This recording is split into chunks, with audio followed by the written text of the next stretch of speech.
నమస్తే, welcome to YR TV. నేను రంజిత్. తెలంగాణ రాష్ట్ర వ్యాప్తంగా కాదు, యావత్ భారతదేశ వ్యాప్తంగా ఇటు కేంద్ర పార్టీ అయినా అంటే జాతీయ నాయకత్వం అయిన భారతీయ జనతా పార్టీ పూర్తి స్థాయిలో కూడా యావత్ భారతదేశ వ్యాప్తంగా ఉన్న మావోయిస్టుల ఏరివేతకు కగార్ అనే పేరుతోని రంగం సిద్ధం చేసిన విషయం అందరికీ తెలిసిందే. ఎందుకంటే పూర్తి స్థాయిలో కూడా ఇక మావోయిస్టులను ఎక్కడా ఉండనివ్వకూడదు, మావోయిస్టులు జనజీవన స్రవంతిలో కలవాల్సిందే. మావోయిస్టులకు సంబంధించి పూర్తిగా ప్రభుత్వాలకు కత్తి మీద సవాలులా మారుతున్న దృశ్యాలు కోకొల్లలుగా చూసాం. ఓ పక్కన భద్రతా బలగాలు, ఇటు మరోవైపు మావోయిస్టులకు సంబంధించి ఎన్కౌంటర్లు జరుగుతున్న తీర్లలో చాలా వరకు ప్రాణాలు కోల్పోయిన తీరు కూడా మనం చూసాం. సో మొత్తానికి భారతీయ జనతా పార్టీ వ్యూహం ఏదైనప్పటికీ కూడా, అంటే అక్కడి ఖనిజ సంపదను దక్కించుకోవడానికైనా లేదా మావోయిస్టుల నిర్మూలన కోసమైనా, వాళ్ళందరూ కూడా జనజీవన స్రవంతిలో కలవాలన్న లక్ష్యమైనా, ఇంకో పక్కన ఇక్కడ టెక్నాలజీ పెరుగుతున్న తీరుకు కావచ్చు, లేదా యువతందరూ కూడా మావోయిస్టు పార్టీకి ఆకర్షితులు కాలేకపోతున్న దృశ్యాలు కూడా మనం చూస్తున్నాం. దాంతోపాటుగా రోజు రోజుకు మావోయిస్టుల ఉనికి ప్రశ్నార్థకంగా మారే పరిస్థితులు కూడా వచ్చాయనే ఆరోపణలు వినబడుతున్నాయి. ఇలాంటి నేపథ్యంలో మావోయిస్టులకు సంబంధించి పూర్తిగా లొంగుబాటుకు సంబంధించి మనం చూస్తున్నాం. గతంలో వేణుగోపాల్, మల్లోలా కావచ్చు, లేదా ఆసన్న కావచ్చు, నేడు ఎవరు అనే ప్రశ్న కూడా ఉత్పన్నమవుతుంది. దీంతోపాటు ఇటు పూర్తిగా కూడా మావోయిస్ట్ పార్టీకి సంబంధించిన లేఖలు కూడా సంచలనంగా మారుతున్న విషయాన్ని మనం చూసాం. సో ఇదే అంశానికి సంబంధించి అసలు మావోయిస్టుల ఉనికి ఏంటి, నిజంగా భవిష్యత్తు ఏంటి, వారందరూ కూడా జనజీవన స్రవంతిలో ప్రజాక్షేత్రంలో కలుస్తారా, కలిస్తే వాళ్ళు ఎలాంటి వ్యూహాలతో ముందుకు వెళ్తారు, సాధారణంగానే జీవిస్తారా, లేదా మళ్ళీ రాజకీయ పార్టీ వైపు ఏమన్నా అడుగులు వేసే అవకాశం ఉందా, అధికారమే కావాలనే లక్ష్యంతో ముందుకెళ్లే అవకాశాలు ఉన్నాయి. ఈ అన్ని అంశాలతో కూడా చర్చించడానికి వైఆర్ టీవీ స్టూడియోలో ఉన్నారు. నాతో పాటు మాజీ మావోయిస్టు నేత జంపన్న గారు ఉన్నారు. వారితో మాట్లాడే ప్రయత్నం అయితే చేద్దాం. నమస్తే సార్. నమస్తే. ఎలా ఉన్నారు? బాగుంది. ఎలా అనిపిస్తుంది ఈ పరిస్థితులు అన్నీ చూస్తూ ఉంటే, మావోయిస్టు పార్టీకి సంబంధించి లేఖలు కానీ, లేదా మావోయిస్టు పార్టీల లొంగుబాటు కానీ, ఈ అన్ని ఎపిసోడ్లు చూస్తూ ఉంటే ఏమనిపిస్తుంది ఒక మాజీ మావోయిస్టు? ఇప్పుడు ముందుగా అంటే ప్రజలు సోషల్ మీడియాలో పట్ల వ్యక్తం చేస్తున్న అభిప్రాయాలను గమనిస్తే, అంటే గత నెల రోజులండి ప్రత్యేకించి వాస్తవంగా 6-7 నెలల కాంచి కూడా కేంద్ర ప్రభుత్వం నాయకత్వంలో ఛత్తీస్గఢ్లో ఇతర రాష్ట్రాల్లో పట్ల చేసిన దాడులు, మావోయిస్టు నాయకులు, సీసీ మెంబర్లు, రాష్ట్ర కమిటీ మెంబర్లు, ఇతర పార్టీ మెంబర్లు చనిపోయిన విషయాలు కూడా దేశమంతా చర్చిస్తున్నది. ఈ నేపథ్యంలో పట్ల తిరిగి వెంటనే మావోయిస్టు పార్టీ నాయకుడైన సోను లేదా అలియాస్ మల్లోజుల వేణుగోపాలరావు ఇచ్చిన ప్రకటనలు కూడా తీవ్రమైన చర్చ జరుగుతున్నది. అది ఈ చర్చ లోపల తను సాయుధ పోరాట విరమణ ప్రకటిస్తూ చేసిన ప్రకటనలు, లేఖలు ఏవైతున్నాయో దానికి కౌంటర్గా తెలంగాణ ప్రతినిధి, మావోయిస్టు ప్రతినిధి జగన్, ఆ తర్వాత తిరిగి కోసదాదా, రాజదాదా పేరు మీదనే ఆ ప్రకటనలు, అంటే మావోయిస్టు పార్టీ లోపటనే ఒక చీలికలు, సాయుధ పోరాటాన్ని చేయాలా విరమించాలా అనేది అవుతుందో ఈ చర్చలు కూడా మనం చూసినాము. ఒక రకంగా విప్లవ అభిమానులకు, మావోయిస్టు పార్టీ అభిమానులు కావచ్చు, లేదా దేశంలో కమ్యూనిస్ట్ అభిమానులు కానీ పార్టీ చీలిపోతుంటే ఎవరు చీలికను కోరుకోరు కూడా. సాధారణంగా కమ్యూనిస్ట్ అభిమానులు ఏ పార్టీ అయినా కానీ చీలిపోకూడదు, ఐక్యంగా నిర్ణయించుకోవాలని కోరుకుంటారు. దానికి తగినట్టుగా అందరికీ అదొక విషాదంగా, అంతకంటే అంటే ఒక రకంగా చనిపోయినరు, మరొక విషాదం పార్టీ అవుతుందో అది తీవ్రమైన విషాదంగా మారిపోయింది. ఈ నేపథ్యంలో అభయ ప్రకటనలు చేసినప్పటికీ కూడా కేంద్ర ప్రభుత్వము దాన్ని యాక్సెప్ట్ చేయలేదు. మీరు సరెండర్ కాండి లేదా చంపేస్తాం అని ప్రకటన చేసినవి కూడా మనం కూడా చూసినాం. దేశమంతా కూడా అసలు శాంతి చర్చలు ప్రభుత్వం చేయటం లేదు. ఎన్నో విజ్ఞప్తులు చేసినాం 6-7 నెలల కాంచి. నేను శాంతి చర్చల కమిటీ వ్యవస్థాపక నాయకునిగా ఎవరూ చనిపోవద్దు, మావోయిస్టులు చనిపోవద్దు, పోలీసులు చనిపోవద్దు, ప్రజలు చనిపోవద్దు అనే దాంతో కూడా ఏదైతే మేము స్టార్ట్ చేసినామో చాలామంది మద్దతు వచ్చింది. శాంతి చర్చల కమిటీ ఏదైతుందో దీనికి మద్దతు చాలా వచ్చింది. ఎవరు చనిపోవద్దు, ఏ రకంగా జరగాలి, శాంతి చర్చలు జరగాలి. శాంతి చర్చలు జరిగితే ఏం జరగాలి, శాంతి చర్చలు జరిగి అదేదో కొన్ని విషయాలు మాట్లాడడానికి కాదు. మావోయిస్టు పార్టీ అంటే సాయుధ విరమణ చేయడానికే మేము చేసింది. స్పష్టంగా బిగినింగ్ నుండి మార్చి 24 నుంచి మా ప్రకటన, మేము చెప్పిన విషయాలన్నీ కూడా మావోయిస్టు పార్టీ సాయుధ విరమణ కోసమే. సాయుధంగా ఉంటే మళ్ళీ ఇవే కదా చచ్చిపోడే కదా. కాబట్టి అప్పటి నుంచి మేము చెప్పిన విషయం ఏదైతుందో మధ్యలో దాంట్లో అనేక సమస్యలు వచ్చాయి. ఇప్పుడు ఇక్కడికి వచ్చేసింది. వాస్తవంగా మావోయిస్టు పార్టీ నమ్మాలకేశ్వరరావు బతికున్నప్పుడు ఆయన స్పష్టంగానే శాంతి చర్చలను ఆహ్వానించిండు. ఆయన ఆయుధ విసర్జనకు మేము సిద్ధమనే విషయాన్ని కూడా చెప్పిండు. అయితే ఆయనే ఆ ప్రక్రియ ఇంకా సాయుధ పోరాట విరమణ వాస్తవానికి దీనికి దానికి ఏమి డిఫరెన్స్ లేదు, కానీ స్పష్టంగా ప్రకటన చేయడానికి ఆయన కొంత ముగ్గురు నలుగురితోటి వాస్తవంగా వాళ్ళ కేంద్ర కమిటీ మీటింగ్ అయ్యే అవకాశం కూడా లేదు. కాబట్టి తప్పనిసరి పరిస్థితుల్లో పట్ల ఆయనే కొంతమందితో మాట్లాడి మరింత స్పష్టంగా ప్రకటన చేద్దామనుకున్న పరిస్థితుల్లో పట్ల ఆయన చనిపోయిండు. వాస్తవంగా ఆ సెక్రటరీ బసవరాజు గారికి బతికుంటే ఇంత సమస్య ఈ చీలికలు వివాదాలు వచ్చేటి కావు. ఎందుకంటే పార్టీకి ఆయనే నాయకుడు కాబట్టి ఆ గౌరవం ఉండేది. అంటే ఆ పార్టీలో ఆ ప్రజానీకులు ఈ చీలికలు వచ్చేటి కాదు. తర్వాత గవర్నమెంట్ కూడా శాంతి చర్చలు జరిపితే, చంపుడు కాకుండా శాంతి చర్చలు జరిపితే ఇంతటి సమస్య వచ్చేది కాదు. ఒక రకంగా ఇది అంటే ఏదైతే ఇది జరిగిందో ఇది ఒక రకంగా చెప్పాలనంటే నేను కానీ ప్రజలు కానీ నేను కూడా భావించేది అసలు నేను ఊహించలేదంటే సాయుధ పోరాట విరమణ అభయ్ చెప్పిండు. కానీ ఈ టైప్ ఆఫ్ ఉందో అంటే చర్చలు జరిగితే నేను పదే విజ్ఞప్తి చేసిన, చాలా నేను ప్రయత్నం చేసిన, చర్చలు జరిగితే అది కంప్లీట్ అవుతుంది. ఎక్కువ మెజారిటీగా కూడా మావోయిస్ట్ పార్టీ వాళ్ళకి గౌరవం లేకుండా ఒక అవమానకరంగా మీరు ఆయుధాలు డౌన్ చేయండి, మీరు రండి, లేకపోతే లేదు అనేది ఇది చాలా అవమానించే విషయం అది. కాబట్టి ఇది ఇప్పుడు వాళ్ళు పోయిరు. అయితే వాళ్ళు ఎందుకు పోయినారు అన్నప్పుడు వాళ్ళకు ఒక తప్పనిసరి అంటే వాళ్ళు చెప్తున్న విషయం వాళ్ళు మరింత కూడా రేపు వచ్చినప్పుడు మళ్ళీ చెప్పవచ్చు.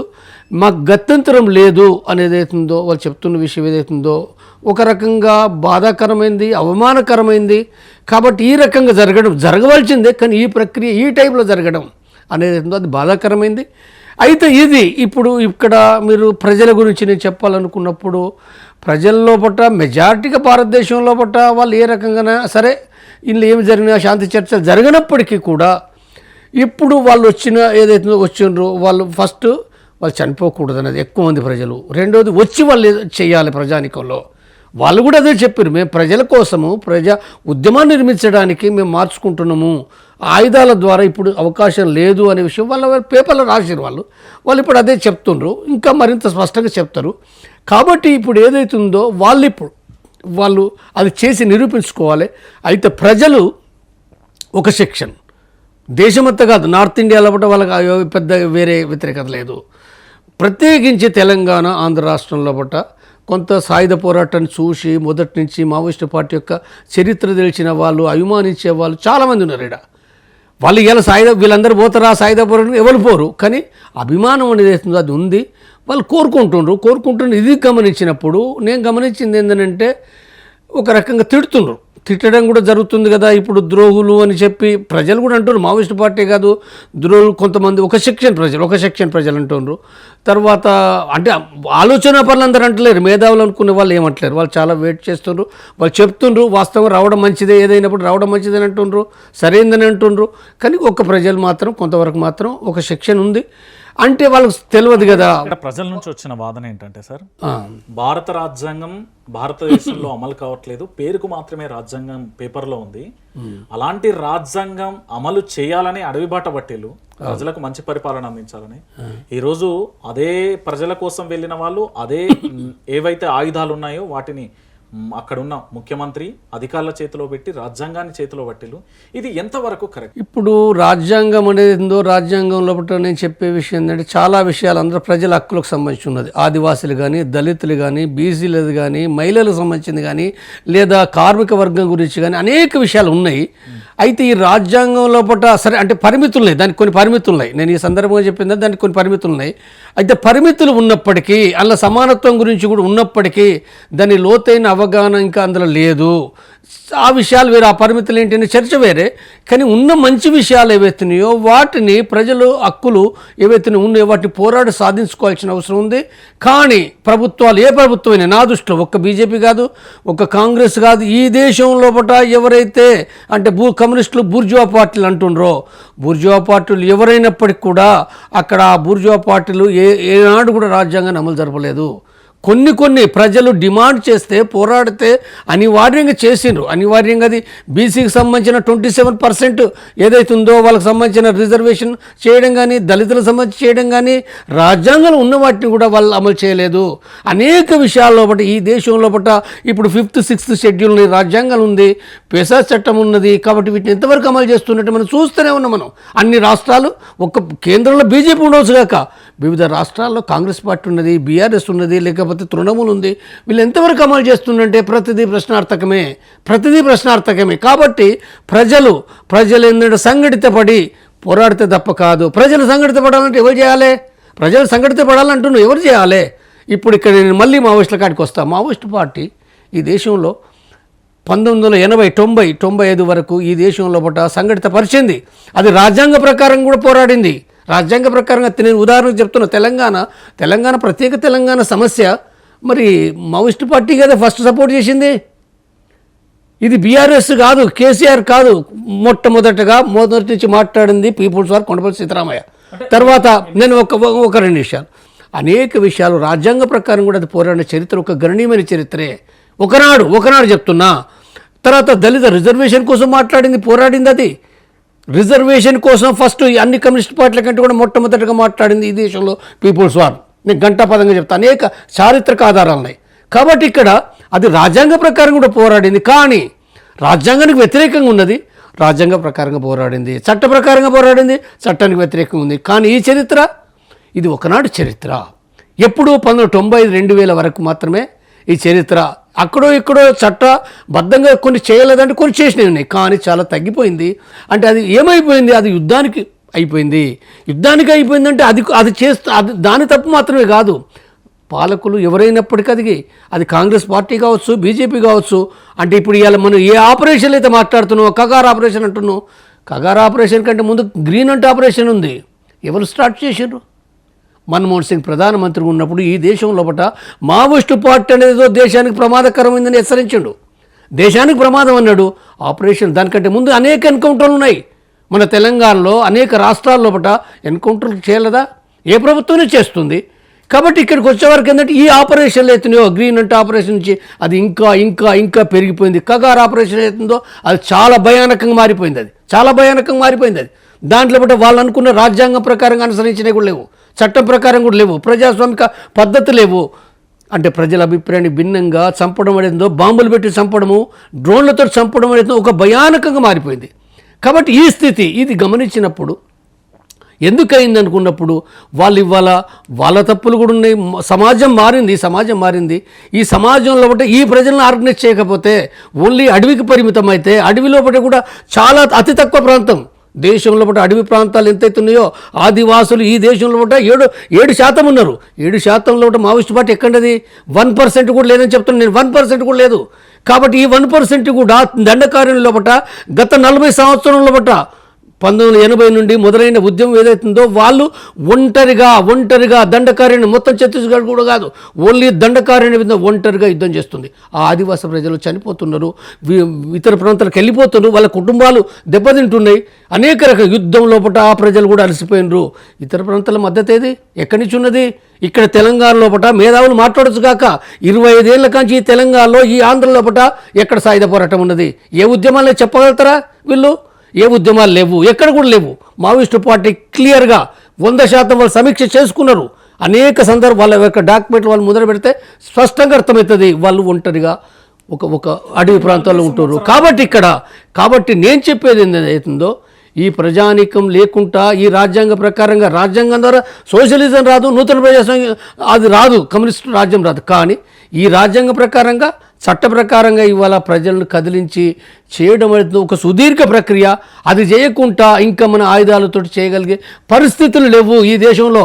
కాబట్టి ఇది మావోయిస్ట్ పార్టీ అర్థం చేసుకోవాలి. ఏనాడో అర్థం చేసుకోవాల్సిన విషయం. చాలామంది ఆలోచన పనుల గురించి చెప్తున్నాను నేను. మేధావులు అనుకునే వాళ్ళు ఎప్పటి నుంచి చెప్తున్నారు, ఇంకా చెప్తున్నారు. కాబట్టి ఇక్కడ నా విజ్ఞప్తి ఏంటంటే ప్రజలు ఏదైతుందో బాధాకరమైనప్పటికీ ఒక సెక్షన్ సాయుధ పోరాటాన్ని కోరుకుంటున్నారు, కానీ పోయేటోళ్ళు కాదు. వీళ్ళు సాయుధ పోరాటం కావాలంటారు, వీళ్ళు ఎవరు పోయేటోళ్ళు కాదు. కాబట్టి ఇక్కడ చరిత్ర ఏదైతుందో చాలా ఇది అంటే ప్రజలు ఆలోచిస్తారు. ప్రజలు ఎవరు కూడా వాళ్ళు అంటే సాయుధ పోరాటాన్ని కోరుకునే వాళ్ళు కమ్యూనిజాన్ని కోరుకుంటున్నారు, ప్రజలకు సంబంధించిన హక్కుల గురించి కోరుకుంటున్నారు. వాళ్ళు ఆ మాట మాట్లాడుతుందంటే దీనికి పరిష్కారం ఏంటిది అంటే ఒకనాడు మావోయిస్టు పార్టీ చేసిన చరిత్ర ఉంది కదా, ఇంకనైనా చేస్తుంది కదా అని ఒక ఆశలున్నాయి. తప్పు కాదు, వాళ్ళ ఆశలు తప్పు, నేను పట్టనది. కాబట్టి ఇది ఇవాళ ఒక కష్టమైన విషయమే, కానీ కష్టమైన విషయమైనా ప్రజలతోటి సంఘటితపరిచి చేయవలసిన యొక్క బాధ్యత ఏదైతుందో అంటే మావోయిస్టు పార్టీ. సార్ డైరెక్ట్గా ఒక మాట చెప్పండి సార్. మీరు ఇన్ని సంవత్సరాలు 40 సంవత్సరాల ఉద్యమ ప్రస్థానం ఉన్న మావోయిస్టు పార్టీ ఈరోజు అమిత్ షా వ్యూహరచనలకు భద్రతా బలగాల బలానికి చేతులెత్తేసి జనజీవన స్రవంతిలోకి వస్తున్నారా, ఏమీ చెయ్యలేక నిస్సహాయ స్థితిలో ప్రజల్లోకి వస్తున్నారు? డైరెక్ట్గా ఒకటే మాట చెప్పదలుచుకుందంటే వాళ్ళు సాధారణంగా వాళ్ళ కుటుంబం కోసము వాళ్ళ సుఖాల కోసం వాళ్ళు రావటం లేదు. ఆనాడు ప్రజల కోసమే పనిచేస్తున్నారు, ఈనాడు ప్రజల కోసం పనిచేస్తున్నారు. వాళ్ళు సరెండర్ కాదు, వాళ్ళ ఆయుధాలు సరెండర్ చేశారు. వాళ్ళ సిద్ధాంతాన్ని సరెండర్ చేయలే. ఏంటి ఆ సిద్ధాంతం? సమానత్వం కోసం, నిజమైన ప్రజాస్వామ్యం కోసం, ఈ దేశంలో పట తమ నమ్మిన మార్క్సిజం లెనినిజం మావో ఆలోచన ప్రకారంగా వాళ్ళు చెప్పే నూతన ప్రజాస్వామ్య విప్లవం కోసం వాళ్ళు వస్తున్నామనే విషయం వాళ్ళ యొక్క పేపర్లో లేఖలు చెప్పారు.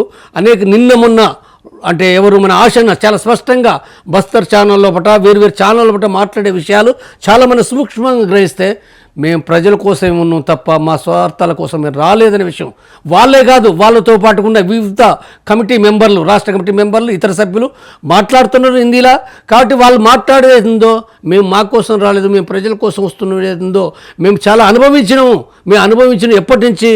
మార్చి నుంచి నంబాల కేశవరావు ఉన్నప్పుడే నంబాల కేశవరావు స్వయంగా మాట్లాడి మాడ్ కమిటీ, ఉత్తర బస్తర్ కమిటీ ఏదైందో అక్కడే ప్రధాన నాయకత్వం సాధారణంగా ఎప్పుడు ఉండేది.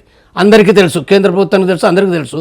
నంబాల కేశవరావు అక్కడే ఉన్నాడు, అంతకుముందు గణపతి అక్కడే ఉన్నాడు, అనేక మంది నాయకులు అక్కడ ఉండే ప్రాంతం. ఇప్పుడు ఎక్కడో నాకు తెలియదు గణపతి కానీ.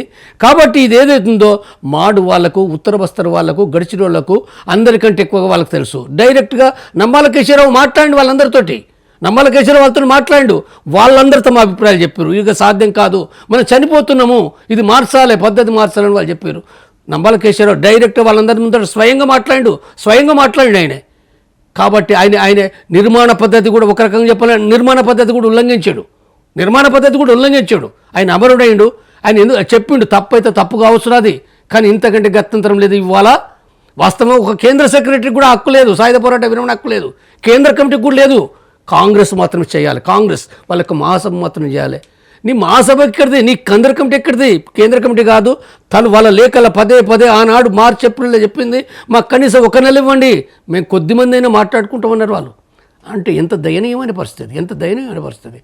ఆ పరిస్థితి అర్థం చేసుకుని నంబాల కేశవరావు నన్ను తిట్టినా మంచిదే కాబట్టి నేను చెప్తున్న విషయం వాళ్ళు చెప్పిండు. అయితే ఆయనే సాయుధ పోరాట విరమణ బయటికి చెప్పలేదు, కానీ వాళ్ళు చాలా చెప్తున్నది ఏంటంటే కొంతమంది కోర్ గ్రూప్ కూడా రాశారు మా సాయుధ పోరాట విరమణ చేయాలి, అంతకంటే ఏం లేదు, స్పష్టంగా చెప్పాలి. అయినా రాజ్యం ఒప్పుకుంటుందా, బీజేపీ కేంద్ర ప్రభుత్వం లేదా తెలియదు, కానీ మనమైతే చెప్పాలనే విషయాన్ని రాసిండు. ఆయన చెప్పి వాళ్ళ చర్చ జరగక ముందుగా ఆయన ఎన్కౌంటర్ అయ్యిండు. కాబట్టి ఇది చాలా బాధాకరమైన విషయం. ఇలాంటి బాధాకరమైన ఈ పరిస్థితిలో పట ఏదైతుందో అభయ్ చెప్తున్నది కూడా నంబాల కేశవరావు ఏదైతే చెప్పిండో అది మాత్రమే కొనసాగిస్తున్నాము. అయితే అందరూ వాళ్ళు కలిగలేదు, ఒక్కడు చేస్తారో ఇద్దరు చేస్తారో అది ప్రశ్నార్థకం, విమర్శనే. కానీ ఒక అనివార్యమైన పరిస్థితిని చెప్తుండో అది ఏంటిదో రేపు మాట్లాడినప్పుడు మనం విందాము. కాబట్టి అది సరెండర్ కాదు, అది వాళ్ళ ఆయుధాలు సాయుధ పోరాట విరమణ అన్నప్పుడు సాయుధ పోరాట విరమణ ఏదో ప్రపంచంలో చాలా చోట్ల జరిగింది. కాబట్టి దానికి ఆ సాయుధ పోరాట విరమణ చేసినప్పుడు వాళ్ళకు కొన్ని చట్టబద్ధమైన కొన్ని రైట్స్ లభిస్తాయి, రాజ్యాంగ ప్రకారం లభిస్తాయి. ఏం రైటు?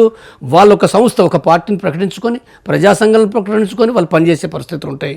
తర్వాత కొన్ని అంటే వాళ్ళు ఏదైతుందో వాస్తవంగా మెజారిటీ పార్టీ నిర్ణయించుకుంటే చాలా ఆ పార్టీకి ఉపయోగపడేది. కానీ ఇప్పుడు ఆయుధాలు అక్కడికి పట్టుకొని పోయి ఇప్పుడు ప్రభుత్వం నిర్ణయించిన ప్రకారంగా ఉండడం అవుతుంది. ఇది బాధాకరమైంది. నేను అందుకోసం మొదటనే అన్నా, శాంతి చర్చలు కనుక జరిగితే మాలాంటి వాళ్ళు, నేను చాలా నా వీడియోలు చేసిన, నేను ఇవాళ 6 నెలల కానీ చేసిన, నేను ఏ చర్చలు జరిగితే ఏం జరుగుతాయి, ఏం జరగాలనే విషయం ఏందో నేను స్పష్టంగా నా ఛానల్లో చెప్పినా ఇతరుల దాంట్లో చెప్పినా నన్ను ఆ రోజు కొంతమంది తిట్టే వాళ్ళు కూడా తిట్టారు. నేను చెప్పిన నేను ప్రపంచ అనుభవాన్ని అర్థం చేసుకొని సాయుధ పోరాట విరమణ చేసిన పార్టీని అర్థం చేసుకుని చాలా స్పష్టంగా చెప్పిన నేను చెప్పకుంటే ఏనాడు లేను నేను. అంటే ఇప్పుడు మావోయిస్టు పార్టీ గత్యంతరం లేక వాళ్ళందరూ కూడా జనజీవన స్రవంతిలోకి వస్తున్నారు అంతే. దాన్ని జనజీవన స్రవంతి అంటవా ప్రజా జీవితం అంటవా, నేనేమంటున్నాడు చట్టబద్ధ జీవితంలోకి, చట్టబద్ధమైన జీవితం లేదు అనొచ్చు. చట్టబద్ధ జీవితాలకు రావడం అంటే ఏంటిది? ఓన్లీ వచ్చి వాళ్ళ ఇంటికాడ ఉండటానికి కాదు, వాళ్ళ యొక్క స్వార్థం కోసం వ్యక్తిగత జీవితాల కోసం కాదు. అది ఇక్కడ ప్రజల్ని చట్టబద్ధంగా సంఘాలు పెట్టి పార్టీని పెట్టి నడపడానికి వస్తున్నారు. వాళ్ళ మార్గం లెనిజం అవ్వాల్సిన విధం వాళ్ళు వదిలిపెట్టలేదు. వాళ్ళు కేంద్రం మీద ఆరోపణ ఎందుకు? ఖనిజ సంపదను కొల్లగొడుతున్నారు, పారిశ్రామిక వర్గాలకు ఇక్కడ అడవి సంపదను అందజేస్తున్నారు, గిరిజన ఆదివాసీ బిడ్డల భవిష్యత్తు గందరగోళంగా మారిపోతుందని ఆరోపణలు ఎందుకు చేస్తున్నారు? మావోయిస్ట్ పార్టీకి సంబంధించిన మావోయిస్ట్ పార్టీ ఉన్నోళ్ళు చేస్తారు, వాళ్ళు సాయుధ పోరాటం కొనసాగిస్తామని అంటున్నారు. ఎవరైనా వీళ్ళైనా వాళ్ళు సాయుధ పోరాటం చేసేవాళ్ళు కావచ్చు, సాయుధ పోరాటం చేయని కావచ్చు. వాస్తవంగా ఎవరైనా, నేను కూడా చెప్తున్న విషయం అదే. నేను ఏ సాయుధ పోరాటం చేయనప్పటికీ నేనేం చెప్తున్నా అంటే ఆదివాసులకు సంబంధించిన హక్కులు ఏవైతున్నాయో 5th 6th షెడ్యూల్ ప్రకారంగా, పెసా చట్టం ప్రకారంగా, రాజ్యాంగం ప్రకారంగా ఆ భూములను అంటే నువ్వు కంపెనీలు పెట్టేదాన్ని ఎవరూ వ్యతిరేకించము, పెట్టు. కానీ కంపెనీలు పెట్టే పద్ధతిలో రాజ్యాంగం నిర్దేశించిన ప్రకారంగా, ఐక్యరాజ్య సమితి చెప్పిన ప్రకారంగా ప్రజల యొక్క వాళ్ళ యొక్క జీవితాలను అంటే నీ మొత్తం భూములను అది ఎలగొట్టడు కాదు కదా. అంటే అక్కడ వనరులను కాపాడాలి కదా, పర్యావరణాన్ని కాపాడాలి కదా. కాబట్టి నువ్వు అది చేస్తూ ప్రజలతోటి మాట్లాడి చర్చించి ఎక్కడ నువ్వు పెట్టాలి, నువ్వు కంపెనీ పెట్టు వద్దనం, కానీ ఎక్కడ పెట్టాలి, ఎప్పుడు పెట్టాలి, ఎట్లా పెట్టాలి. ఒకవేళ నువ్వు కంపెనీ కంపల్సరీ అక్కడనే పెట్టాలన్నా మరొక్కడ పెట్టాలన్నా పెడితే ఆ ప్రజలకు సంబంధించిన వాటిని ఏం పట్టించుకోవాలి, వాళ్ళు ఏం మాట్లాడుతుండ్రు, వాళ్ళంతా వెళ్ళిపోవాలన్నా, ఎక్కడికి పోవాలి, ఎడబతకాలి. నువ్వు కంపెనీ పెడుతున్నట్టున్నావు నిజమే, మరి వాళ్ళంతా వెళ్ళిపోవాలన్నా, వాళ్ళ వ్యవసాయం ఇవన్నీ ఉన్నాయి కదా సమస్యలు. ఇది నేను చెప్పడం కాదు, ఐక్యరాజ్య సమితి చెప్తుంది, రాజ్యాంగం చెప్తుంది, చట్టాలు చెప్తున్నాయి. ఈ చట్టాలు పాలన చేయవలసింది ప్రభుత్వాలే కదా. ఈ ప్రభుత్వం పాలన చేయకపోతే మరి ప్రజలు అడగాలి కదా, మాట్లాడాలి కదా. ఎవరైనా సాయుధ పోరాటంతో సంబంధం ఏంది? సాయుధ పోరాటంతో సంబంధం ఏంది? ఇలా ఈ ప్రజలు మాట్లాడతారు కదా. ఆదిలాబాద్లో కూడా 49 జీవోకు వ్యతిరేకంగా ఇక్కడ ప్రజలు మాట్లాడారు కదా. ఇక్కడే కాదు, దేశవ్యాప్తంగా కూడా ఏ ప్రజలైనా మాట్లాడతారు. దేశవ్యాప్తంగా అనేక కంపెనీలు పెడుతున్నారు. ఒక ఛత్తీస్గఢ్ కాదు, ఒక దండకారణ్యం కాదు, అది జార్ఖండ్లో పెడుతున్నారు, ఛత్తీస్గఢ్లో, ఒరిస్సా లోపల, మణిపూర్లో, మేఘాలయలో, నాగాలాండ్ లోపల, లేదా తెలంగాణలో, ఆంధ్రలో అనేక గనులు ఉన్నాయి కదా. ఒక కాడ కాదు కదా. ఆ ప్రజలు ఆదివాసులు కావచ్చు మెజార్టీ, లేదా నాన్ ఆదివాసీ వాళ్ళకు కూడా సమస్య కదా. మనకి ఇక్కడ బయ్యారం కాడ లేదా గల్ల సమస్య, మరో కాడ నల్లమల కాడ లేదా, ఎన్నో ఉన్నాయి సమస్యలు. కాబట్టి గనులనే పేరు మీద అభివృద్ధిని ఎవరు వ్యతిరేకించరు, కానీ అభివృద్ధి ఏదో పద్ధతి ప్రకారం ఉండాలి. అభివృద్ధి మీ వల్ల నష్టపోయింది అంటే మీరు యాక్సెప్ట్ చేస్తారా? మీరు కాదు, నేను మావోయిస్ట్ పార్టీకి నేను ప్రాతినిధ్యం వహించడం లేదు. మీరు బయటకు వచ్చిల్లు అంటే మావోయిస్ట్ పార్టీ ఒకప్పుడు మీరు అందులో ఉన్నప్పుడైనా ఎప్పుడైనా ఆత్మవిమర్శ చేసుకున్నారా? మా వల్ల అభివృద్ధి ఆగిపోయింది. ఇప్పుడున్న దండకారణ్యంలో ఉంటున్న వాళ్ళు కావచ్చు, బయటకు వస్తున్న వాళ్ళు కానీ మనస్సాక్షిగా చెప్పగలుగుతారా? అంటే మేము అందులో ఉండడం వల్ల అభివృద్ధి ఆగిపోయింది. మావోయిస్టు పార్టీగా చెప్తాను నేను. మావోయిస్టు పార్టీ తమ వల్ల అభివృద్ధి ఆగిపోయిందని ఎక్కడే చెప్పటం లేదు. వాళ్ళు చెప్తున్న దాని ప్రకారంగా వాళ్ళు 1980 నుండి ఆ పార్టీ అడవికి పోయినప్పటి నుంచి తమ శక్తి వరకు తమ వనరుల ప్రకారంగా అక్కడ అభివృద్ధి చేయడానికి అనేక రకాలుగా ప్రయత్నం చేశారు. అభివృద్ధి అంటే ఏంటిది? అభివృద్ధి అంటే విద్య, అభివృద్ధి అంటే వైద్యం, అభివృద్ధి అంటే వ్యవసాయం అభివృద్ధి. ఇదే కదా. ఈ అయితే 3 విషయాలు కదా ప్రధానంగా. కాబట్టి ఇంకా చాలా విషయాలు ఉన్నాయి. కాబట్టి అక్కడ వాళ్ళు విద్యను అభివృద్ధి చేసింది వాళ్ళే. ఎంత చేసినట్టు ప్రశ్న వేరు. వాళ్ళు చేసిర్రు, వైద్యాన్ని అభివృద్ధి చేశారు, వాళ్ళు డాక్టర్లుగా వాళ్ళు పెట్టుకొని డాక్టర్లను కూడా పెట్టిండ్రు. వ్యవసాయాన్ని అభివృద్ధి చేశారు కదా వాళ్ళు. వ్యవసాయం తెలియని వాళ్ళకు ఒకనాడు వ్యవసాయం ఉన్నది వేరు. మావోయిస్టు పార్టీ పోయిన తర్వాత అక్కడ వ్యవసాయం ఎట్లా చేయాలి, ఏ రకంగా అక్కడ భూమిని చదును చేయాలి, అవన్నీ చేసిర్రు. అదంతా జంతర్ సర్కార్లో బాగా చేసిండ్రు కదా. కాబట్టి అయితే ఇప్పుడు ఆ తర్వాత ప్రభుత్వం కూడా కొన్ని చేయాలని కొన్ని చేసింది. ఎంత చేసినదో ప్రభుత్వం దగ్గర వనరుల ప్రకారంగా వాటి శక్తి ప్రకారంగా ఎంత చేసింది అది విమర్శనే. వాస్తవం మావోయిస్టుకు దానికి ఏమీ పోల్చలేము. నీ వ్యవస్థ, నీ రాజ్యం ఉండి పరిధి నుంచి పన్నులు తీసుకొని కోట్ల డబ్బులు తీసుకుంటూ నువ్వు వ్యవస్థ నడిపేది అవుతుందో ఎంత చేసినావు? ఏమి చేయలేదని కాదు. చేసిన పార్టీకి సంబంధించి లొంగుబాటు కార్యక్రమంలో భాగంగా లేఖ రిలీజ్ చేసినప్పుడు మల్లోజులానా ఆసన్న అనుకుంటా బహుశా, దాంట్లో స్పష్టంగా రాశారు మా వల్ల కొంత అభివృద్ధి కూడా ఆగిపోయింది. నేను చూడలేదు వాళ్ళు ఏం మాట వాళ్ళ వల్ల అభివృద్ధి ఆగిపోయిందనే మాట నేను ఎక్కడ చూడలేదు. కాబట్టి అది అంటే విషయం వాళ్ళు ఏం మాట్లాడారు ఏంటిదో వేరు. అంటే ఒక రకంగా మరొక రకంగా మనం చెప్పాలంటే యుద్ధం మూలంగా కొంత ఉండదా అంటే ఉంటుంది సమస్య. యుద్ధం అనేది ఎవరు చేస్తుండ్రు? యుద్ధం చేయడం అనేది ఒక మావోయిస్టులు చేస్తుండ్రా? యుద్ధం చేయడం అనేది మావోయిస్టులు చేస్తున్నారా? యుద్ధం అనేది వాళ్ళు అంటే ఆనాడు ఒక రాజ్యాధికారం కోసం లేకపోతే దోపిడీ జరుగుతుంది, అంటే భూస్వాములు, పెట్టుబడిదారులు లేదా ఫారెస్ట్ అధికారులు ప్రజలపైన దోపిడీ చేస్తున్నారు కాబట్టి మేము ఆయుధాలు పట్టామని చెప్పారు కదా. అంటే ఆర్థిక రాజకీయ సమస్య మూలంగా ఆనాడు ఆయుధాలు పట్టారు. ఒకనాడు పరిస్థితి వేరు. కాబట్టి ఇక్కడి నుంచి వచ్చినప్పుడు మేమేమి ఫస్ట్ టైం ఎవరిని కాల్చలేదు, మేమే యుద్ధం చేయలేదు. కాబట్టి మాపై పోలీసులు దాడి చేసినప్పుడు, పోలీసులు అంటే ప్రభుత్వం, పోలీసులు కూడా ఉద్యోగులు, వాళ్ళు ఏం సాధారణ ప్రజలు. కాబట్టి ఈ పరిస్థితిలో ఈ యుద్ధం ఏదైతుందో ఇది జరిగిన చరిత్ర. ఇప్పుడు ఈ చరిత్రను నేనేమంటున్నంటే ఈ చరిత్ర అంతా కూడా ఇవాళ ముందటేసుకొని ఈ చర్చ కంటే కూడా నేను ఒకటే చెప్తున్నది, మావోయిస్టులకైనా ప్రభుత్వానికైనా మావోయిస్టులు సాయుధ పోరాటానికి ఇవాళ లేవు. గత 10-20 ఏళ్ళ కాంచి లేవు. పాత చరిత్ర పక్క పెడదాం. పాత చరిత్ర చదువుకుంటూ కూర్చుంటూ కాదు, మీకు ఉపయోగం లేదు, మీరేం చేయలేరంటే ఆయుధాలు పట్టుకుని ఉన్నారు చాలామంది ఉన్నారు, ఇంకా చాలా మెజారిటీగానే ఉన్నారు. కానీ ఆయుధాలతోటి ప్రజా ఉద్యమాలు ఇలా చేసే పరిస్థితులు లేవు. అది మీకు అందరికంటే ఎక్కువ మీకే తెలుసు. నేను లోపడినప్పుడు నాకు తెలుసు, మీకు తెలుసు. కాబట్టి ఇలా అంటే సాయుధ పోరాటం అన్నం కాబట్టి ఇప్పుడు ఎట్లా అనేది క్లారిటీకి వచ్చారు. దాదాపుగా 20 ఏళ్ళ నుంచి ప్రజా ఉద్యమాలు చేయలేమని చేయటం 20 ఏళ్ళ కానీ చేస్తుంటారా? చెప్పండి మీరు. ఇప్పుడు ఇక్కడ తెలంగాణ నుంచి చెప్పండి, మీరు ఆంధ్రలో చెప్పండి, ఏ సాయుధ పోరాటాలు చేశారు, ఏ ఉద్యమాలు చేశారు, ఏ ప్రజా ఉద్యమాలు చేశారు? ఇక్కడ సమస్య రైతుల సమస్య ఉన్నది, గిట్టుబాటు ధర సమస్య ఉన్నది, చేసిరా? కార్మికుల సమస్య పైన చేసిరా? వాళ్ళ పని గంటల పెంపుదలకు వ్యతిరేకంగా పోరాడినరా? పేపర్ ప్రకటనలు ఇవ్వడం కాదు, పేపర్ ప్రకటన ఏదో ఒకటి ఇస్తాను, నేను కూడా ఇస్తున్నా, బొచ్చుడు రోజు ఇవ్వచ్చు నేను, అది పెద్ద సమస్య కాదు. నువ్వే ఉద్యమం చేసినావు? కార్మికులు ఈ దేశంలో 60 కోట్ల మంది ఉన్నారు. 60 కోట్ల మందికి ఏం చేసినావు? విద్యార్థులు నిరుద్యోగ సమస్య ఉన్నది, చేసినవా? నిరుద్యోగులకు వాళ్ళ ఉద్యోగాల కోసం నువ్వు ఎంత పోరాటం చేసినావు? ఉద్యమాలు చేయలేని పరిస్థితి ఉంది కాబట్టి లేదు. ఉద్యమాలు చేసే ఆదివాసుల సమస్య పైన కూడా ఉద్యమాలు ఏమంటాను నేను. ఇప్పటి వరకు మావోయిస్ట్ పార్టీలో మల్లోజుల ఆసన్న 250 మంది, బహుశా 250 మంది కలిసి లొంగిపోయారు. మొత్తం మావోయిస్ట్ పార్టీలో ఎన్ని గ్రూపులు ఉంటాయి? గ్రూపులు అనేవి ఏమి లేవండి, వేరువేరు రాష్ట్రాల్లో పనిచేస్తున్నారు వాళ్ళు, వేరువేరు రాష్ట్రాల్లో. అంటే ఇప్పుడు రాష్ట్రాల్లో ఎంతమంది అనేది ఏందో మనమే చెప్పలేము. ఆ సమస్య ఆ చర్చ కాదు. వాళ్ళు ఉన్నది ఎక్కడున్నారు? తెలంగాణలో ఉన్నారు, ఛత్తీస్గఢ్లో ఉన్నారు, మహారాష్ట్రలో ఉన్నారు, మధ్యప్రదేశ్ రాష్ట్రాల వరకు చెప్పాలంటే ఒరిస్సాలో ఉన్నారు, తర్వాత జార్ఖండ్లో ఉన్నారు, బీహార్లో ఉన్నారు. అంటే వివిధ రాష్ట్రాల్లో అంటే సాయుధుగా ఉన్న వాళ్ళు ఉన్నారు. సాయుధుగా లేకుండా కూడా వేరు ప్రాంతాలు ఉన్నారు. సాయుధుగా లేకుండా కర్ణాటకలో ఉండొచ్చు, కేరళలో ఉండొచ్చు, లేదా తమిళనాడు ఉండొచ్చు. వీళ్ళందరూ కూడా ప్రజాక్షేత్రంలో కలిసిపోతారా? ప్రజా జనజీవన స్రవంతిలో వాళ్ళందరూ కాదు కదా. ఇప్పుడు వచ్చిన వాళ్ళు ఎంతమంది? 300 మంది అని అంటున్నాం మనం. 300 మంది, 2 సీసీ మెంబర్లు, ఒక 6 రాష్ట్ర కమిటీ మెంబర్లు, ఒక 35 మంది డివిజన్ కమిటీ మెంబర్లు, ఇంకా చాలా ఎక్కువ సంఖ్యలో ఏరియా కమిటీ మెంబర్ ఉన్నారు, పార్టీ సభ్యులు ఉన్నారు. కాబట్టి ఇది ఒక 300 సంఖ్య. 300 సంఖ్యలో కూడా కొంతమంది మిలిషియా వాళ్ళు ఉన్నారు.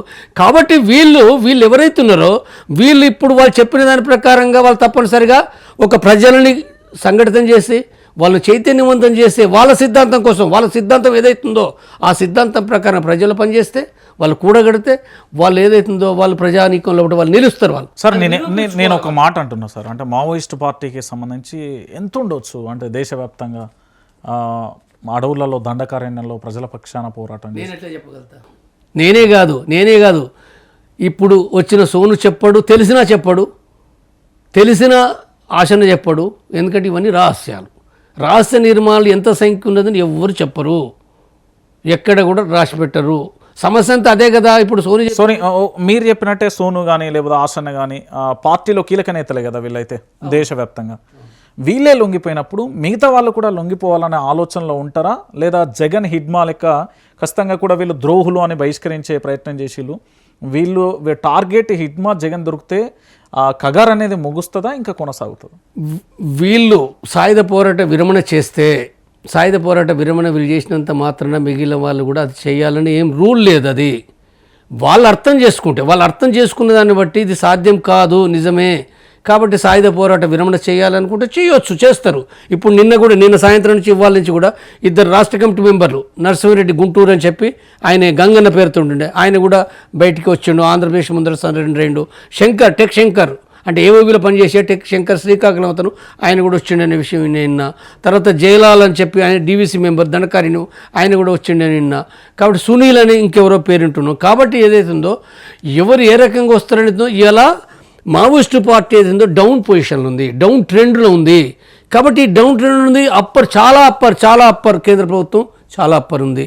అయితే ఈ డౌన్ ట్రెండ్ ఇది శాశ్వతమా అంటే శాశ్వతం ఏమీ కాదు విప్లవోద్యమంలో, ఏది శాశ్వతం కాదు, ఏదైనా మారచ్చు. సరైన విధానాలు అవలంబించినప్పుడు మళ్ళీ మావోయిస్టులు మళ్ళీ ముందుకు రావచ్చు, రాదని కూడా ఏం లేదు. కానీ ఇప్పుడున్న పొజిషన్ ఏతుందో చాలా ఒక రకంగా ఏంటంటే వాళ్ళకు చాలా తీవ్రమైన సంక్షోభం లోపల చాలా సమస్యలు ఉన్నాయి అందులో. కాబట్టి వాళ్ళు బయటపడతారనేది ఏతుందో అంటే లేదు. కాబట్టి నేను చెప్పిందంటే నా అంచనా ప్రకారం కూడా అనవసరంగా ఉంటారు. ఇప్పుడు ఏదో 6 నెలలు ఏడాది లోపల మొత్తంగా లేకుండా పోతారని నేను అనుకుంటలేను. కానీ అది ప్రాణాంతకంగా ఇంకా కంటిన్యూ నష్టపోయే కంటే కూడా అంటే మొత్తం నిర్మూలించలేరు. కానీ ఈ నష్టాలు జరిగే కంటే కూడా మీరు బయటికి రండి, మీ సిద్ధాంతాన్ని మీరు డౌన్ చేయకండి. మీ సిద్ధాంతాన్ని నమ్ముకుంది అది గొప్పనే, మీ అకుంఠిత దీక్ష గొప్ప, మీరు మీ యొక్క జ్ఞానము చాలా ఉంది. మీరు బయటకు వచ్చి మీరు ఇప్పుడు ఏదైతుందో మీరు ప్రజాన్ని ఇక్కడ సంఘటితం చేయవలసిందే, చైతన్యవంతం చేయాల్సిందే, అంతకంటే గత్యంతరం ఏమీ లేదు. మావోయిస్ట్ పార్టీలో కీలకంగా పనిచేస్తారు మీరు. ఎన్ని రాష్ట్రాలకు వ్యవహరించారు ఇన్ఛార్జ్ కానీ, లేదా ఎన్ని రాష్ట్రాలు మీ ఆధీనంలో ఉండే? నేను ఈ చర్చ సందర్భంగా నేనెంత చెప్పుకోవడం పెద్ద అంత ఇంపార్టెంట్ ఏం కాదు. నేను పనిచేయడం ఒక్క ముక్కలు చెప్పాలంటే మరో ప్రశ్న ఉంది అందుకోసం. నేను ఒక్క ముక్కలు చెప్పాలంటే నేను తెలంగాణలో మొట్టమొదటి తెలంగాణలో పనిచేసిన 2007 వరకు. ఆ తర్వాత నేను మిలిటరీ రంగంలో పనిచేసిన. మిలిటరీ రంగంలో భాగంగా నేను ఛత్తీస్గఢ్లో, ఒరిస్సాలో పనిచేసిన. తర్వాత ఎక్స్టెన్షన్లో భాగంగా జార్ఖండ్ దాకా పోయినా. తర్వాత లాస్ట్ వరకు ఏంటంటే ఒరిస్సాలో ఉండి పనిచేసి వచ్చిన. అంటే ఈ 4 రాష్ట్రాల్లో అంచనాకు మావోయిస్టులు ఎంతమంది ఉండేది పూణే మీరు పనిచేస్తున్నారు? మళ్ళీ అదే ప్రశ్న. నీ ప్రశ్న ఏదైతుందో నేను మొదటగానే చెప్పినా. నేను చెప్పిన విషయం ఏంటంటే ఇవి ఎంత సంఖ్య అనేది ఒకటో నాకు తెలియదు. ఫస్ట్ పాయింట్ బేసిక్గా 7 ఏళ్ల కింద వచ్చింది నేనేం చెప్పలేను. రెండోది తెలిసినా కానీ రంజిత్ నేను ఏమంటున్నాడు, తెలిసిన వాళ్ళు కూడా చెప్పరు, రహస్య విషయాలు ఎవరు చెప్పరు.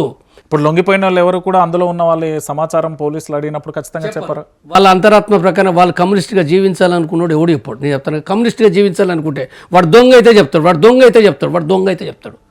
వాడిని బతికేంత వరకు వాడు కమ్యూనిస్ట్గా అంటే కమ్యూనిస్ట్గా ఉన్నోళ్ళు నేనేం చెప్తున్నానంటే కమ్యూనిజం కోసం పోయారు, ప్రాణాలు తెగించి కుటుంబాన్ని వదిలిపెట్టి ఎందుకోసం పోయారు 40 ఏళ్ళు. నేను అంటే అది వదిలిపెట్టి ఇవాళ నా ప్రాణం నా స్వార్థం కాదు కదా. నేను నా స్వార్థం కోసం అయితే నేను ఎమ్మెల్యేగా నేను పోటీ చేస్తాను. నేను లేదా రాజకీయ పార్టీ పోయిటోని ఏనాడో, లేకపోతే నేను ఎన్నో చేస్తాను. ఈజీగా కాదని కాదు, సమస్య ఎక్కడ ఉందనంటే నేను నా స్వార్థం కోసం లేదు. నేను ఈ సమాజం కోసం, ఈ కమ్యూనిజం కోసం నా యొక్క విభేదాలు మావోయిస్ట్ పార్టీతో ఉండొచ్చు, ఈ దేశంలో ఇతర కమ్యూనిస్ట్ పార్టీతో ఉండొచ్చు కాక, కానీ వాళ్ళు నా శత్రువులని అనుకుంటారు, వాళ్ళు నా మిత్రులే అనుకుంటారు, వాళ్ళు నా మిత్రులే. కాబట్టి ఇక్కడ ఏదైతుందో నేను జీవించినంత వరకు నేను కమ్యూనిస్ట్గా జీవిస్తా. అంటే ఇక్కడ నేను కమ్యూనిస్టుకు సంబంధించింది ఈ దేశంలో పార్టీలు మాత్రమే కాదు, లక్షల మంది కమ్యూనిస్టులు ఉన్నారంట, లక్షల కోట్ల మంది. ఎంతమంది నాతో మాట్లాడుతారు, ముసలోళ్ళు మాట్లాడుతారు, ఎంతోమంది వాళ్ళు కమ్యూనిజం కావాలి. ఉదాహరణ మీ బాపు ఉన్నాడు, మీ బాపు ఏం ఆలోచిస్తాడు చెప్పు? మీ బాపు ఏం ఆలోచిస్తాడు? కమ్యూనిజం కోరుకుంటలేడా? అది నాకు తెలియదు, మా నాన్నకే తెలుసు. మీ నాన్నకే కాదు, చాలామంది అంటే గ్రామాల లోపల నేను ఏటనారం పోతున్నా, మదేపూర్ పోతున్నా, చాలామంది పనిచేసిన వాళ్ళు ఎట్లా ఇది ఏ రకంగా చేయాలి కోరుకుంటారు వాళ్ళు. ఎంతోమంది లక్షల కోట్లాది మంది వాళ్ళు సరెండర్ కూడా అయిన వాళ్ళు కూడా కావచ్చు అని చెప్తాను. సరెండర్ కూడా కావచ్చు కాక, సరెండర్ అయితే ద్రోహి కాదు, సరెండర్ అయితే వాడు ఇంకేదో కాదు. వాళ్ళు ప్రజాస్వామ్యాన్ని కోరుకుంటారు, వాళ్ళ సమానత్వాన్ని కోరుకుంటారు, వాళ్ళకు ఉన్నది వాళ్ళ ఆలోచనలు అనేటువంటి సాయుధ పోరాటం లేదు వాళ్ళకు, కానీ ఈ సమాజం మారాలని కోరుకుంటారు. కాబట్టి ఇది మనం గుర్తించాలి. అడవులు ఖాళీ అవుతున్నాయి, ఇక ప్రజాక్షేత్రంలోకి వస్తే అడవులు ఖాళీ అవుతాయి. ఇక మావోయిస్టు పార్టీ ముగింపు అనుకోవచ్చా? అంటే ఈ సందర్భంగా ఇప్పుడున్న జాతీయ పార్టీ అంటే బీజేపీ వ్యవహరిస్తున్న తీరు కగారుకు సంబంధించి ముగింపు అనుకోవచ్చా తెలంగాణ ఆంధ్రప్రదేశ్? మావోయిస్టులు ఇప్పుడు సాయుధ పోరాట మార్గం వాళ్ళు ముగిస్తే సాయుధ పోరాటం ఏదైతుందో సాయుధులు ముగించబడతారు. కానీ నేను ఇక్కడ ఆ మార్గమే ముగించబడతా తప్ప ఈ దేశంలో మార్క్సిజం లెనినిజం మావో ఆలోచన ప్రకారంగా పనిచేసే వాళ్ళు ఎన్నటికీ ముగించబడరు. ఎన్నటికీ శాశ్వతంగా కూడా తప్పనిసరిగా ఈ దేశంలో కమ్యూనిజం, నేను ఒకటే మాట చెప్తున్నా, కమ్యూనిజం కోసం పోరాడే వాళ్ళు లక్షోపలక్షలు కోట్లు ఈ దేశ ప్రజలు తప్పనిసరిగా వచ్చి తీరుతారు. అది పెరుగుతుంది తప్పనిసరిగా. ఇవాళ కమ్యూనిజం ఏదో వెనుకంజలు ఉన్నమాట వాస్తవమే, చీలిపోయి ఉన్నమాట వాస్తవమే, కొన్ని సమస్యలు ఉన్నమాట వాస్తవమే. ఖచ్చితంగా రేపు ముందు జరగబోయేదంతా కూడా కమ్యూనిజం వచ్చి తీరుతుందని టార్గెట్. అసలు మావోయిస్టుల టార్గెట్ ఏంటి ఇప్పుడు జనజీవన? అంటే ఇక్కడ కమ్యూనిజం అనేది ఏందో మావోయిస్టులు మాత్రమే నేను అనుకుంటలేను. ఎవరెవరు ఎంతో మంది ఉన్నారు ఈ దేశంలో ఎంతో మంది ఉన్నారు. ఎన్నో పార్టీలు ఉన్నాయి. అలా తప్పులు ఉండొచ్చు, ఒప్పులు ఉండొచ్చు, కానీ ఈ దేశంలో కమ్యూనిజం కోసం పోరాడే వాళ్ళు ఉన్నారు. కమ్యూనిజం కోసం ఎంతమంది పనిచేస్తలేరు రోజువారీగా మనం ఎన్ని చూస్తలేము మీడియాలో పట. మావోయిస్టులు కాదు కదా, మావోయిస్టులు అనేది సాయుధ పోరాటం అనగానే చాలా మీడియా ఆకర్షించబడుతుంది సాయుధ పోరాటం అంటే. కానీ యాక్చువల్గా చెప్పాలంటే రోజు చూడండి, రోజు మీరు సోషల్ మీడియాలో చూడండి ఎన్ని మీటింగ్లు అవుతున్నాయి. సుందరభవన్ అనేక సందర్భాల్లో వాళ్ళు మీటింగ్లు పెడుతున్నారు, వాళ్ళు ప్రజలు కదిలిస్తున్నారు, విద్యార్థులు ఉన్నారు, తర్వాత కార్మికులు ఉన్నారు, వాళ్ళు ఆర్గనైజ్ చేస్తున్నారు కదా. వాళ్ళు అది లేకపోతే కమ్యూనిజాన్ని నమ్మి చేయకపోతే వాళ్ళు ఎందుకు కోసం చేస్తున్నట్టు? వాళ్ళు పోరాటం చేయటం లేదా? వాళ్ళు కమ్యూనిస్టులు కాదా? ఓన్లీ మావోయిస్టులు కమ్యూనిస్టులా? ఇది తప్పవగానే కదా. తప్పులు ఉండొచ్చు కాక కమ్యూనిస్టులు అంటే మావోయిస్టులు అనుకునే ప్రకారం వాళ్ళదంటే తప్పులు ఉండొచ్చు, కానీ వాళ్ళు అనుకునే దాని ప్రకారం మావోయిస్టులు కూడా తప్పులు ఉన్నాయి. కాబట్టి ఇక్కడ చర్చ అది కాదు. ఈ చర్చ ఏంటంటే ఎవరికి వాళ్ళే నేను గొప్ప, నా సిద్ధాంతం గొప్ప అంటే తప్పు. అందరు చేసేది కమ్యూనిజం. నేను మళ్ళీ చెప్తున్నా, నేను ఇక మీడియా సందర్భంగా అందరు చేసేది కమ్యూనిజమే. కొన్ని తప్పులు ఉండొచ్చు కాక, తప్పులు ఉన్నప్పటికీ తప్పులు చర్చించవచ్చు, మాట్లాడచ్చు. నువ్వు ద్రోహి ఎందుకు? నువ్వు అంటే నేను గొప్పని నువ్వు ద్రోహి, ఇదేం పద్ధతి? ఇది తప్పుడు పద్ధతి. అది మార్చుకోవాలి, ఎవరైనా మార్చుకోవాలి. రైట్, ఫైనల్ ఏం చెప్తారు వైఆర్టీవీ వేదిక? నేను ఫైనల్గా చెప్పేది ఏంటంటే, ఒకటి, ఇప్పుడు వచ్చిన వాళ్ళు ఎవరైతే ఉన్నారో వాళ్ళు సరెండర్ కాదు, వాళ్ళు ఒక మార్గం అనేది చెప్పి వచ్చిండ్రు. కాబట్టి ఆ మార్గం చెప్పిన వాళ్ళు ఏం చేస్తారు, ఏదైతుందో వాళ్ళు చెప్పిన దాని ప్రకారంగా మనం గమనించాలి. అనవసరంగా నేను ప్రజలకు విజ్ఞప్తి చేసేది అవుతుందో, మీ బాధ ఉన్నది కాబట్టి ప్రజలకు నేను విజ్ఞప్తి చేసేది ఏందో మీరు వెయిట్ చేయండి, వాళ్ళు మాట్లాడతారు, తర్వాత మీరు గమనించండి. ఇదే సందర్భంగా మావోయిస్టు పార్టీ కూడా మీరు సాయుధ పోరాటం చేస్తుందని అంటుండ్రు, మీరు చేయండి. నా ఉద్దేశం మీరు నష్టపోతారు, చనిపోతారు, మిమ్మల్ని ఏదో నేను అవమానించడం లేదు. గౌరవప్రదంగా సాయుధ పోరాట విరమణ మీరు చేయండి. మనకు కష్టమైన ఇబ్బంది అయినా, అది అవమానకరమైన, మీరు ప్రజానీకంలో మీకు చాలా అనుభవాలు ఉన్నాయి, అవగాహన ఉంది, మీకు అకుంఠితమైన దీక్ష ఉంది, పట్టుదల ఉంది. కాబట్టి మీరు ఎవరైతే ఉన్నారో ఈ ప్రజలకు వచ్చి ప్రజా సంఘాలు పెట్టండి, చైతన్యవంతం చేయండి. మీరు అనుకునే నూతన ప్రజాస్వామ్యం కావచ్చు, సోషలిజం కావచ్చు, కమ్యూనిజం కావచ్చు, మీరు ప్రచారం చేయండి. అంటే వేరే ఎవడో చెడిపోయిందని చెప్పి మీరు చెప్పకండి. ఇంకోటి చెడిపోవచ్చు కాక అంటే అంటే ఆ పార్టీ ఏం చేసేది ఈ కాదు. కొంతమంది సరైన పద్ధతులు అమలు చేయకపోవచ్చు కాక, కానీ మీరు చేయండి. మీ దీక్ష అక్కడున్న ప్రకారం మీరు చేయండి. కమ్యూనిస్ట్గా ఉండాలనుకుంటే మార్క్స్ చెప్పిన ప్రకారం ఉండలేదా? అందరు సాయుధ పోరాటం చేసిరా ఈ ప్రపంచంలో? మార్క్స్ చెప్పిండా సాయుధ పోరాటం చేయాలని చెప్పి? తప్పిది. మార్క్స్, ఎంగెల్స్, లెనిన్, స్టాలిన్ వీళ్ళు ఏం సాయుధ పోరాటాలు ఎవరూ చేయలేరు. ఓన్లీ చైనాలో మావో చేసిండు, అది వేరే, ఆ చైనా చరిత్ర వేరు. కాబట్టి ఇవాళ ఈ దేశంలో కూడా చాలా పరిస్థితులు మారినాయి. మీరు మార్చుకొని ఏంటంటే మీరు దీనికి రండి, చెయ్యండి. సుదూర భవిష్యత్ తప్పనిసరిగా కమ్యూనిజమే కాబట్టి మీరు రండి అనేది నేను వాళ్ళకి విజ్ఞప్తి చేస్తున్నా. Thank you sir, thank you very much. చూసారు కదా, మొత్తానికి మావోయిస్టు పార్టీకి సంబంధించి భవిష్యత్తు ఎలా ఉండబోతుంది. ఎందుకంటే అడవి బాటలో ఉన్న కొంతమంది ఆ ఉద్యమాన్ని అలాగే కొనసాగిస్తారా? ప్రజాక్షేత్రంలోకి వచ్చిన వారు మరో ఉద్యమాన్ని తలపించేలా ప్రజాక్షేత్రంలో పోరాటం ఉంటుందా? మరి జాతీయ పార్టీల నినాదం ఏంటి, ఇక్కడి పార్టీల నినాదం ఏంటి, ప్రజల పక్షాన పోరాటం వ్యూహాలు, ప్రతి వ్యూహాలు ఏం జరుగుతుందో మనం కూడా వేచి చూద్దాం. చూస్తూనే ఉండండి వైఆర్టీవీ. Signing off Ranjith.